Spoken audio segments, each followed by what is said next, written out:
당신 거기 누구랑 있어? 손이 떨리고 심장은 미친 듯이 뛰었다. 휴대폰을 귀에 바짝 대고 있는 김지수의 얼굴이 하얗게 질렸다. 남편 이준우가 보내준 사진 속에는 분명 회사 회식이라고 했던 자리의 모습이 담겨 있었다. 하지만 그 사진 구석에 비친 거울 속 아이를 안고 있는 다른 여자의 모습이 지수의 눈에 들어왔다. 대답이 없다. 전화기 너머로 들려오는 것은 바스락거리는 소리와 당황한 숨소리뿐. 준우 씨, 지금 애기랑 있는 거야? 순간 지수의 머릿속에 스쳐 지나가는 생각들. 평소 육아에 관심도 없던 남편이 갑자기 아이를 안고 있다니. 그것도 회식 자리에서? 회사에 아이를 데려가는 사람이 누구지? 그리고 그 여자는 누구? 어디선가 들려오는 여자의 웃음소리. 그리고 곧 끊겨버린 전화. 지수는 다시 걸었지만 전원이 꺼져 있다는 기계음만 들릴 뿐이었다. 이 모든 일은 3년 전 대학 동아리 선후배로 만난 이준우와의 사랑 이야기가 시작된 것과는 너무나도 다른 결말을 향해 달려가고 있었다. 지수야, 오늘 비 많이 온대. 우산 챙겼어? 대학 시절 항상 지수를 먼저 생각해주던 준우는 완벽한 남자친구였다. 약속 시간보다 항상 10분 먼저 도착해서 기다리고 생일이면 깜짝 이벤트를 준비하고 아플 때면 밤새 간호해주던 사람. 기억 속의 준우는 그런 사람이었다. 내가 추우면 어떡해? 너 먼저 입어. 추운 겨울 지수가 떨고 있으면 자신의 패딩을 벗어 입혀주던 준우. 그 주머니에는 항상 따뜻한 손난로가 들어있었다. 친구들은 그런 준우가 부러워 죽겠다며 투정을 부렸다. 자기가 먹고 싶은 거 먹자. 나는 다 좋아. 항상 지수의 선택을 존중하고 지수가 원하는 것이라면 무엇이든 해주려 했던 그 시절의 준우는 어디로 사라진 걸까? 지수는 휴대폰을 내려놓고 깊은 한숨을 내쉬었다. 결혼 3년 차, 10개월 된 딸 하은이를 키우며 점점 멀어져가는 남편과의 관계. 처음부터 이렇게 될 줄 알았다면 결혼은커녕 아이를 가지자는 준우의 제안도 절대 받아들이지 않았을 것이다. 창밖으로 내리는 빗방울을 바라보며 지수는 결혼 초기로 돌아가 본다. 그때는 모든 것이 달랐다. 사랑으로 가득했고 서로를 아끼고 배려했다. 이런 결말을 누가 예상이나 했을까? 집 안아기 침대에서 잠든 하은이를 바라보며 지수는 다짐한다. 오늘 남편이 돌아오면 반드시 모든 것을 물어볼 것이다.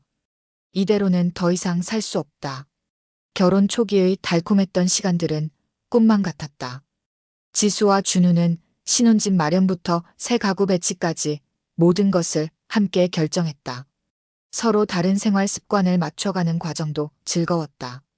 여보, 바닥에 양말 벗어두지 말고 빨래통에 넣자. 알았어. 미안해. 습관이 안 돼서 그래. 준우는 지수의 요구에 항상 긍정적으로 반응했다.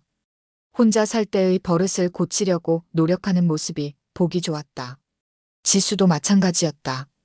준우가 소파에서 편하게 쉬는 걸 좋아한다는 걸 알고 거실 한쪽에 푹신한 소파와 작은 테이블을 놓아 준우만의 공간을 만들어 주었다. 당신 좋아하는 맥주도 냉장고에 넣어뒀어. 와, 고마워. 당신은 항상 날 배려해주네. 퇴근 후 함께 저녁을 준비하고 주말에는 영화를 보러 가거나 근교로 드라이브를 다녔다. 때로는 서로의 회사 이야기를 나누며 밤늦게까지 대화를 나누기도 했다. 이런 날들이 영원할 것만 같았다. 결혼 2년 차에 접어들 무렵 준우가 아이 이야기를 꺼냈다. 지수야, 우리 아이 가지면 어떨까? 지수는 당황했다. 원래 계획은 지수가 과장으로 승진한 후에 처사일을 갖는 것이었다. 지금 나 이제 곧 승진 심사인데. 알아. 근데 나이도 있고 빨리 갖는 게 좋지 않을까? 주변에 아기 낳은 친구들 보면 너무 부러워. 준우는 아이를 정말 좋아했다. 친구들이 아이를 낳을 때마다 축하 선물을 사들고 가서 기뻐하는 모습을 보면 준우가 얼마나 아이를 원하는지 알 수 있었다. 회사에서 승진 못하면 어쩌지? 경력 단절될까봐 걱정돼. 걱정 마. 내가 다 책임질게. 당신이 출산하고 복귀할 때까지 내가 더 열심히 일할게. 몇 주간의 고민 끝에 지수는 준우의 간절한 바람을 받아들였다. 사랑하는 사람과 함께 아이를 키우는 것도 멋진 경험이 될 거라고 생각했다. 게다가 준우는 아이를 갖게 되면 지수의 직장 생활을 적극 지원하겠다고 약속했다. 나도 아빠가 되면 좋을 것 같아. 우리 아이 예쁘게 키우자. 준우의 환한 미소를 보며 지수도 설레는 마음이 들었다. 임신 소식을 들었을 때 준우가 얼마나 기뻐했는지 그 모습이 아직도 선명하다. 병원에서 초음파 사진을 받아들고 눈물을 글썽이던 준우의 얼굴. 고마워, 지수야. 이렇게 예쁜 선물을 줘서. 하지만 그때의 행복은 딸 하은이가 태어난 후 점점 사라져갔다. 준우는 하은이가 태어나기 전과 완전히 다른 사람이 되어버렸다. 아이를 간절히 원했던 사람이 정작 육아에는 전혀 관심이 없다니 이런 아이러니가 있을까? 지수는 아직도 그 변화의 이유를 이해할 수 없었다. 임신은 생각보다 순탄하지 않았다. 입덧이 심했고 배가 불러오면서 몸도 무거워졌다. 육체적 고통보다 더 힘든 건 회사에서 받는 눈치였다. 지수 씨, 출산 휴가 때 팀 프로젝트는 어떻게 할 거예요? 김 과장님, 제가 출산 전까지 최대한 마무리하고 인수인계 확실히 하겠습니다. 임신 사실을 알리자 동료들의 눈빛이 달라졌다. 열심히 일해도 어차피 곧 나가는 사람이라는 분위기가 감지됐다. 과장 승진은 물 건너간 듯했다. 하지만 준우의 지지가 있어 견딜 수 있었다. 걱정 마. 내가 있잖아. 당신은 아이 낳고 회사 복귀해서 다시 승진 도전하면 돼. 준우의 말에 용기를 얻은 지수는 출산을 준비했다. 진통이 시작됐을 때 준우는 정말 다정했다. 병원으로 달려가는 차 안에서 지수의 손을 꼭 잡아주고 출산 과정 내내 옆에서 힘을 줬다. 여보, 너무 고마워. 당신 덕분에 해냈어. 딸 하은이가 태어난 그날은 인생에서 가장 행복한 순간이었다. 작고 예쁜 아기를 품에 안은 준우의 눈에는 눈물이 맺혔다. 완벽한 가족의 시작이었다. 하지만 그 행복은 오래가지 않았다. 아기와 함께하는 일상은 상상했던 것보다 훨씬 고됐다. 밤중 수유와 기저귀 교체로 제대로 잠을 자기 어려웠고 아기가 보채면 달래느라 정신이 없었다. 준우 씨, 하은이 좀 안아줄래? 나 샤워 좀 하고 싶어. 아, 나 지금 회사 메일 확인 중이야. 금방 끝나면 볼게. 이런 대답이 늘었다. 처음에는 이해했다. 준우도 직장인이니까 바쁠 수 있다고. 하지만 점점 변명이 늘어갔다. 여보, 하은이가 밤에 계속 울어서 나 혼자 보기 힘들어. 좀 도와줘. 미안해. 내일 중요한 미팅이 있어서 잠을 좀 자야 해. 준우는 항상 자신의 일을 핑계로 육아에 참여하지 않았다. 결국 모든 육아 부담은 지수의 몫이 됐다. 출산 휴가가 끝나고 회사로 복귀했을 때는 더 힘들어졌다. 퇴근 후에도 아이를 돌보고 집안일을 하고 다음 날 출근 준비까지 해야 했다. 준우 씨, 우리 당번제로 하면 어떨까? 내가 평일에 하은이 보고 주말에는 당신이 봐줘. 그게 주말에 골프 약속이 생겼어. 다음에 시간 나면 꼭 볼게. 이런 대화가 반복됐다. 육아를 함께 하겠다던 약속은 온데간데였고 준우는 자신의 일과 취미 생활에만 몰두했다. 하은이를 보는 것은 전적으로 지수의 몫이 됐다. 시간이 지날수록 지수는 불만이 쌓였다. 왜 준우가 이렇게 변했는지 이해할 수 없었다. 아이를 간절히 원했던 사람이 정작 육아에는 무관심하다니. 심지어 지수의 직장 생활도 지원해주겠다던 약속은 공허한 말이 됐다. 준우 씨, 우리 이대로 괜찮은 걸까? 남편에게 던진 이 질문에 돌아온 대답은 짧고 냉랭했다. 뭐가? 다들 이렇게 사는 거야.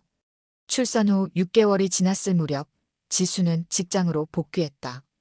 아이는 어린이집에 맡기고 퇴근 후에는 베이비시터의 도움을 받았다. 회사 생활과 육아를 병행하느라 지수의 하루는 전쟁 같았다. 지수 씨, 이번 프로젝트는 초과 근무가 많을 것 같은데 괜찮겠어요? 네, 팀장님. 최선을 다하겠습니다. 퇴근 시간이 지나도 집에 가지 못하는 날이 많아졌다. 그럴 때면 지수는 준우에게 전화했다. 여보, 오늘 야근이야. 하은이 좀 봐줄 수 있어? 오늘? 나 회식 있는데. 항상 이런 식이었다. 회식, 중요한 미팅, 업무, 친구 약속. 준우에게는 하은이를 돌볼 시간이 없었다. 결국 지수는 베이비시터에게 추가 비용을 지불하고 야근을 했다. 집에 돌아오면 이미 하은이는 잠들어 있고 준우는 없었다. 새벽 1시, 2시가 되어서야 술 냄새를 풍기며 들어오는 준우. 이런 날이 일주일에 2~3번은 반복됐다. 요즘 왜 이렇게 늦게 들어와? 무슨 일 있어? 회사 일이 바빠서. 너도 알잖아. 직장 생활이 어떤지. 맞벌이 부부로서 서로의 상황을 이해해 주어야 한다는 것은 알지만 뭔가 이상했다. 준우의 회사 일정이 갑자기 늘어난 것도 수상했고 주말에도 출근한다는 핑계로 집을 비우는 날이 많아졌다. 어느 날 아침 준우의 셔츠에서 낯선 향수 냄새가 났다. 지수는 가슴이 철렁 내려앉았다. 이 향수 냄새는 뭐야? 회사 여직원이 선물로 뿌려준 거야. 별거 아니야. 의심의 씨앗이 심어졌다. 지수는 예전에는 생각지도 못했던 행동을 하기 시작했다. 준우의 휴대폰을 몰래 확인하려 했지만 이제 항상 비밀번호가 걸려 있었다. 카드 내역을 살펴보니 모르는 레스토랑, 술집에서의 결제가 눈에 띄었다. 더 이상한 건 준우의 외모 변화였다. 예전에는 옷에 무관심하던 사람이 갑자기 브랜드 의류를 사입기 시작했고 헬스장에 등록해서 몸매 관리를 하기 시작했다. 머리도 자주 자르고 스타일링 제품도 사용했다. 요즘 갑자기 옷에 신경 쓰네. 회사에서 이미지 관리가 중요하다고 해서. 어색한 변명이었다. 지수는 준우가 자신을 속이고 있다는 확신이 들었다. 하지만 증거가 없었다. 퇴근 후 지수는 하은이를 재우고 거실에 앉아 생각에 잠겼다. 육아와 직장 스트레스도 힘든데 남편의 의심스러운 행동까지. 이대로 가다간 정신이 무너질 것 같았다. 휴대폰이 울렸다. 준우였다. 오늘도 늦을 것 같아. 중요한 계약건 때문에 회식이 있어. 또 이번 주에 3번째야. 미안해. 어쩔 수 없어. 전화를 끊고 창밖을 바라보는데 문득 결심이 섰다. 이대로는 안 된다. 확실한 증거를 찾아야 한다. 의심은 점점 확신으로 변해갔다. 지수는 주말마다 외출한다는 준우의 핑계가 거짓임을 알게 됐다. 어느 토요일 회사 동료와 만난다던 준우의 말을 확인하기 위해 그 동료에게 연락했더니 그런 약속은 없다는 대답이 돌아왔다. 준우 씨, 오늘 김대리랑 만난다고 했잖아. 근데 김대리는 약속 없다던데? 그게. 갑자기 다른 일이 생겨서. 오해하지 마. 준우의 얼굴이 순간 창백해졌다. 거짓말이 들통난 것이다. 하지만 지수는 여전히 결정적인 증거를 찾지 못했다. 준우의 핸드폰은 잠겨 있었고 이메일이나 소셜미디어 계정도 확인할 수 없었다. 요즘 왜 핸드폰을 그렇게 꼭 갖고 다녀? 화장실 갈 때도 들고 가더라. 회사 보안 때문이야. 중요한 정보가 있어서. 그동안 신경 쓰지 않던 작은 변화들이 이제는 모두 의심의 대상이 됐다. 퇴근 후 샤워부터 하는 습관, 주말마다 새로 산다는 옷들, 향수 냄새, 갑자기 늘어난 회식과 야근. 모든 정황이 바람을 가리키고 있었다. 어느 날 저녁, 지수는 우연히 준우의 핸드폰을 발견했다. 화장실에 가면서 테이블 위에 두고 간 것이다. 잠금이 풀려 있었다. 손이 떨렸다. 이게 옳은 일인지 망설였지만 확실히 알아야 했다. 지수는 재빨리 준우의 메시지함을 열었다. 그리고 거기서 지영이라는 이름의 여자와 주고받은 메시지들을 발견했다. 오늘 퇴근 후에 만날 수 있어? 보고 싶어. 응, 나도. 어제처럼 카페에서 만날까? 메시지들은 단순한 동료 관계가 아님을 분명히 보여줬다. 데이트 약속, 그리고 애정 표현이 담긴 문자들. 지수의 손에서 핸드폰이 미끄러져 바닥에 떨어졌다. 준우가 화장실에서 나왔다. 뭐 하는 거야? 핸드폰을 바닥에서 집어든 준우의 표정이 굳었다. 화면에는 여전히 지영과의 메시지가 열려 있었다. 설명해봐. 지영이 누구야? 그냥 회사 동료야. 회사 동료랑 이런 메시지를 주고받아? 준우는 말을 더듬었다. 오해하지 마. 그냥 친하게 지내는 사이일 뿐이야. 거짓말 그만해. 다 봤어. 보고 싶어는 동료한테 하는 말이야? 준우의 표정이 순간 변했다. 더 이상 변명할 수 없다는 것을 깨달은 듯했다. 미안해. 나도 어쩔 수 없었어. 그 말에 지수는 울음을 참을 수 없었다. 눈물이 하염없이 흘러내렸다. 어쩔 수 없었다고? 무슨 말이야? 날 사랑한다면서 하은이까지 낳았는데. 너는 아이 낳고 나서 계속 육아와 일에만 신경 쓰잖아. 나한테는 관심도 없었어. 지수는 믿을 수 없었다. 자신이 육아와 직장을 병행하느라 힘들었던 시간에 준우는 다른 여자를 만나고 있었다니. 누가 육아에 관심 없었는데? 당신이잖아. 하은이 한 번이라도 제대로 돌본 적 있어? 준우는 더 이상 변명하지 않았다. 그저 고개를 숙인 채 침묵할 뿐이었다. 그날 밤 지수는 한숨도 자지 못했다. 옆에서 자는 준우를 바라보며 수많은 생각이 머릿속을 맴돌았다. 6년간의 연애, 3년간의 결혼 생활이 거짓이었던 걸까? 언제부터 준우의 마음이 떠났던 걸까? 아침이 밝았다. 준우는 평소보다 일찍 일어나 출근 준비를 했다. 우리 이대로 끝낼 건 아니잖아. 지수의 말에 준우는 잠시 멈춰섰다. 미안해. 정말 미안해. 근데 지영이는 내게 필요한 사람이야. 필요한 사람? 이 말이 가슴을 더 아프게 했다. 그럼 나랑 하은이는? 우리는 필요 없어? 그런 뜻이 아니라. 지영이는 날 이해해주고 내 얘기를 들어줘. 내가 육아와 직장 때문에 바쁜 동안 지영이는 항상 내 곁에 있어줬어. 지수는 웃음이 나왔다. 아이러니하게도 준우가 바쁘다며 육아를 도와주지 않았던 시간 동안 다른 여자를 만나고 있었다니. 그래서 당신이 하은이 돌보는 걸 도와줄 시간이 없었던 거구나. 바람 피울 시간은 있었으면서. 준우는 대답 없이 목을 가다듬었다. 난 이제 갈게. 나중에 다시 얘기하자. 문이 닫히고 집안에는 침묵만 흘렀다. 지수는 이불 속에서 울고 있는 하은이를 안아들었다. 엄마가 여기 있어, 하은아. 며칠 동안 준우는 늦게 들어오거나 아예 들어오지 않았다. 문자도 전화도 거의 없었다. 그러다 일주일 만에 귀가한 준우는 짐을 싸기 시작했다. 뭐 하는 거야? 잠시 따로 지내는 게 좋을 것 같아. 둘 다 생각할 시간이 필요해. 생각? 뭘 더 생각해? 당신이 바람 피웠잖아. 그래, 내가 잘못했어. 하지만 우리 관계도 완벽하지 않았잖아. 내가 아이 낳고 나서 너무 변했어. 지수는 귀를 의심했다. 자신의 잘못을 인정하면서도 책임을 지수에게 떠넘기는 준우가 낯설었다. 내가 어떻게 변했는데? 아이 키우느라, 일하느라 힘들었을 뿐이야.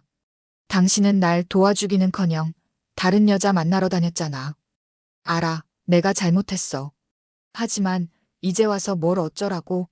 지영이와 헤어질 수 없어. 그 말에 지수는 얼어붙었다. 헤어질 수 없다니. 준우의 외도는 일시적인 바람이 아니라 깊은 관계였던 거다. 당신, 정말 나랑 이혼하고 싶은 거야? 그게, 아직은 모르겠어. 시간이 필요해. 준우는 짐을 들고 문으로 향했다. 지수는 그를 붙잡지 않았다. 이미 마음이 떠난 사람을 붙잡는 것보다 자존심을 지키는 게 중요했다. 문이 닫히고 지수는 무너지듯 소파에 주저앉았다. 이렇게 끝나는 건가? 가족이, 결혼이 이렇게 쉽게 무너질 수 있는 거였나? 그날 밤 지수는 변호사에게 전화했다. 이혼 상담을 받기 위해서였다. 마음은 아팠지만 현실을 직시해야 했다. 준우가 돌아온다 해도 이제 예전처럼 신뢰할 수 없을 것이다. 변호사는 외도의 증거를 모으라고 조언했다. 메시지만으로는 부족할 수 있다고. 하지만 어떻게 더 많은 증거를 모을 수 있을까? 준우는 이미 집을 나갔고 핸드폰도 항상 조심하는데 불안과 분노가 뒤섞인 날들이 계속됐다. 지수는 준우와 연락이 끊긴 채 혼자 하은이를 돌보며 지냈다. 퇴근 후 육아와 집안일을 하다 보면 자정이 넘어서야 겨우 쉴 수 있었다. 그런 와중에 예상치 못한 전화가 왔다. 준우의 여동생 민지였다. 언니, 오랜만이에요. 잘 지내고 계세요? 민지는 지수와 특별한 사이였다. 결혼 전부터 민지가 대학생 때 지수의 회사에서 인턴으로 일하며 지수에게 많은 도움을 받았다. 취업 준비할 때도 지수가 밤새 자기소개서를 봐주고 면접 코칭까지 해줬던 은인 같은 존재였다. 민지야, 나 좀 힘든 시기를 보내고 있어. 오빠랑 무슨 일 있는 거예요? 요즘 오빠가 이상하게 굴던데. 지수는 잠시 망설였다. 민지에게 모든 걸 털어놓을지 아니면 적당히 얼버무릴지. 하지만 더 이상 혼자 끌어안고 있기엔 너무 힘들었다. 사실은 준우 씨가 바람피웠어. 전화기 너머로 들려오는 민지의 놀란 숨소리. 아니, 그럴 리가 없어요. 오빠가요? 나도 믿기 힘들었어. 하지만 증거를 봤어. 지영이라는 여자와 주고받은 메시지를. 침묵이 흘렀다. 민지도 충격받은 듯했다. 언니, 제가 얼마 전에 오빠 회사 앞에서 봤어요. 어떤 여자랑 같이 있길래 동료인 줄 알았는데. 지수의 심장이 빠르게 뛰었다. 혹시 그 여자가 지영일까? 어떻게 생겼어? 긴 생머리에 키가 좀 큰 여자였어요. 예쁘장하게 생겼더라고요. 틀림없이 지영이었다. 지수가 본 메시지 프로필 사진과 일치했다. 언니, 제가 도와드릴게요. 언니는 제게 인생의 방향을 잡아준 은인이에요. 오빠가 언니를 배신했다는 게 너무 화가 나요. 민지의 결심이 담긴 목소리에서 진심이 느껴졌다. 준우는 그녀의 오빠였지만 지수에 대한 의리가 더 강했다. 게다가 민지는 어릴 때부터 부모님의 불화를 지켜보며 자랐다. 아버지의 외도로 어머니가 평생 상처받는 모습을 봐왔기에 오빠가 같은 잘못을 저지르는 것을 용납할 수 없었다. 이틀 뒤에 오빠 회사 앞에서 그 여자랑 만나기로 했대요. 제가 오빠 핸드폰을 잠깐 봤거든요. 미안하지만 증거가 필요할 것 같아서. 민지의 도움으로 지수는 계획을 세웠다. 증거를 확실히 잡아야 했다. 이틀 후 민지는 약속대로 준우가 지영과 만나는 현장을 몰래 사진으로 찍었다. 그리고 더 충격적인 사실도 알아냈다. 언니, 그 여자. 오빠 회사 신입사원이에요. 게다가 오빠가 팀장으로 있는 부서에서 일한대요. 이건 단순한 바람이 아니라 직장 내 권력 관계를 이용한 거예요. 지수는 온몸에 힘이 빠졌다. 준우가 자신의 직위를 이용해 신입사원과 관계를 맺었다니. 이건 더 이상 단순한 부부 문제가 아니었다. 회사에서도 큰 문제가 될 수 있는 일이었다. 그날 저녁 민지가 보내온 사진들을 확인하며 지수는 눈물을 참을 수 없었다. 준우와 지영이 손을 잡고 걸어가는 모습, 함께 식사하는 모습, 심지어 길거리에서 서로 껴안고 키스하는 장면까지. 모든 게 명확했다. 언니, 이거 말고도 더 있어요. 오빠가 그 여자 아파트에 들어가는 것도 봤어요. 밤 11시였는데 다음 날 아침 6시에 나오더라고요. 확실한 증거예요. 민지는 지수가 법적으로 유리한 위치에 설 수 있도록 모든 증거를 정리해 주었다. 날짜, 시간, 장소까지 꼼꼼하게 기록했다. 오빠가 잘못한 거예요. 언니랑 하은이한테 이럴 수는 없어요. 제가 끝까지 언니 편이 되어 드릴게요. 민지의 도움은 단순한 의리를 넘어선 정의감에서 비롯됐다. 자신이 존경하던 지수가 부당하게 상처받는 것을 볼 수 없었고 가족이라는 이유로 오빠의 잘못을 눈감을 수 없었다. 지수는 이제 확실한 증거를 손에 쥐었다. 더 이상 의심하거나 고민할 필요가 없었다. 이제 남은 건 준우와의 마지막 대면, 그리고 새로운 시작을 위한 결단이었다. 지수는 변호사 사무실 앞에서 잠시 망설였다.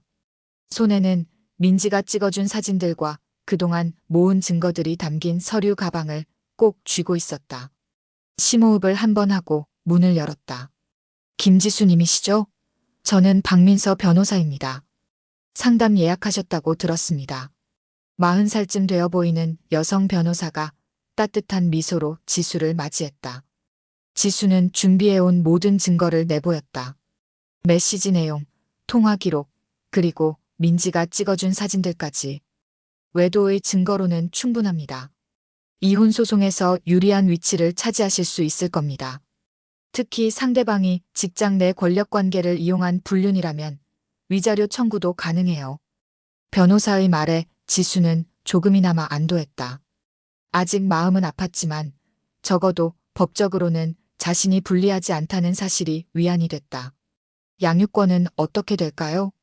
아이가 아직 어리고 아버지가 육아에 무관심했다는 증거가 있으니 어머니인 당신이 양육권을 얻을 가능성이 높습니다. 물론 남편 측에서 다툴 수도 있지만요. 모든 상담을 마치고 집으로 돌아오는 길, 지수는 마음을 굳혔다. 준우에게 직접 대면하기로 한 것이다. 더 이상 도망치거나 현실을 회피하고 싶지 않았다. 그날 저녁, 준우에게 전화를 걸었다. 우리 만나서 얘기해야 할 것 같아. 지금, 나 좀 바쁜데. 내일 저녁 7시, 우리 집에서 기다릴게. 꼭 와. 단호한 지수의 목소리에 준우는 더 이상 변명하지 못했다. 다음 날 저녁 약속한 시간보다 30분 늦게 준우가 도착했다. 그의 얼굴에는 피곤함과 짜증이 묻어났다. 무슨 얘기하려고? 지수는 테이블 위에 놓인 서류 봉투를 밀어줬다. 준우가 봉투를 열자 그의 얼굴이 창백해졌다. 자신과 지영이 함께 있는 사진들이 들어있었다. 이게 뭐야? 날 미행한 거야? 중요한 건 그게 아니잖아. 당신이 바람핀 사실이 중요하지. 준우는 잠시 침묵했다가 갑자기 폭발했다. 그래, 인정해. 내가 지영이랑 만났어. 근데 그게 다 누구 때문인 줄 알아? 당신이 날 소외시켰잖아. 아이 낳고 나서 당신 눈에는 하은이밖에 안 보였어. 지수는 그 말에 참을 수 없는 분노가 치밀었다. 내가 당신을 소외시켰다고? 하은이를 혼자 키우느라 밤잠도 제대로 못 자고 회사 일까지 하면서 어떻게 버텼는지 알아? 당신은 그 사이에 뭐 했어? 술 마시고 골프 치고 지영이랑 놀아난 거 말고. 그건 당신이 아이를 원했잖아. 내가 아이 낳으면 도와주겠다고 약속했잖아. 근데 그 약속은 어디 갔어? 지수의 눈에서 눈물이 흘러내렸다. 하지만 이번엔 슬픔의 눈물이 아니라 분노의 눈물이었다. 나 이혼할 거야. 변호사도 만났고 소송 준비 중이야. 준우의 얼굴이 굳었다. 이혼? 그렇게 쉽게 결정해? 쉽게? 당신이 나를 배신한 순간부터 우리 결혼은 이미 끝났어. 당신이 집을 나간 지 벌써 한 달이 넘었잖아. 그동안 하은이 한 번이라도 보러 왔어? 준우는 대답 대신 고개를 숙였다. 그의 침묵이 모든 것을 말해주고 있었다. 위자료와 양육비 청구할 거야. 회사에도 당신이 직원과 부적절한 관계를 맺었다는 사실을 알릴 수도 있어. 준우의 얼굴이 창백해졌다. 그럴 순 없어. 내 경력이 망가져. 그건 당신이 선택한 결과야. 그리고 난 하은이 양육권도 가질 거야. 양육권? 안 돼. 하은이는 내 딸이야. 지수는 비웃음을 참을 수 없었다. 당신이 언제부터 아빠 노릇을 했다고? 하은이가 아플 때 병원 데려간 적 있어?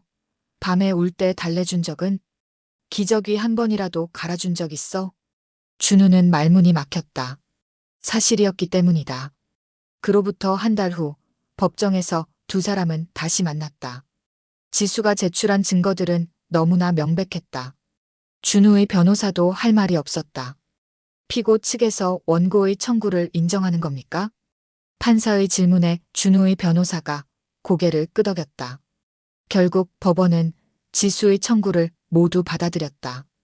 양육권은 지수에게 주어졌고 준우는 매달 양육비를 지불해야 했다. 위자료도 지수가 청구한 대로 인정됐다. 법정을 나서는 지수의 얼굴에는 승리의 기쁨보다는 홀가분함이 묻어났다.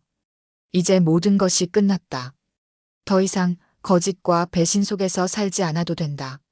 언니, 수고 많으셨어요. 법원 입구에서 기다리고 있던 민지가 지수를 꼭 안아주었다. 민지야, 정말 고마워. 내가 없었으면 이렇게 단호하게 결정하지 못했을 거야. 당연한 일이에요. 언니가 행복하셨으면 좋겠어요. 새로운 시작이었다. 지수는 하은이의 손을 잡고 앞으로 나아갔다. 이제 그들만의 작은 가족이지만 서로를 더 단단히 지켜줄 수 있을 것이다.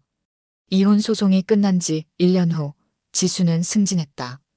과장이 된 것이다. 그동안 미뤄왔던 꿈을 이룬 순간이었다. 하은이도 어린이집에서 잘 적응하며 밝게 자라고 있었다. 어느 날 지수는 커피숍에서 우연히 준우를 마주쳤다. 그는 예전보다 훨씬 초라해 보였다. 지영과의 관계도 오래가지 못했다는 소문이 들렸다.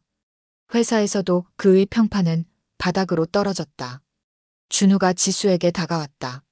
지수야, 잘 지내? 네, 덕분에요. 하은이는 잘 크고 있어? 네, 아주 건강하게 잘 자라고 있어요. 어색한 침묵이 흘렀다. 준우가 먼저 입을 열었다. 미안해. 정말 미안해. 지수는 그의 눈을 똑바로 바라봤다. 이제 와서 사과해도 돌아갈 수 없어요. 하지만 받아들일게요. 우리 모두 각자의 길을 가요. 지수는 당당하게 카페를 나섰다. 이제 더 이상 과거에 얽매이지 않고 하은이와 함께 새로운 미래를 향해 나아갈 것이다. 상처는 있지만 그 상처를 딛고 더 강해진 자신을 발견한 것이다. 오늘의 이야기는 여기까지입니다. 여러분의 구독과 좋아요는 영상 제작에 큰 힘이 됩니다. 구독과 좋아요 부탁드립니다.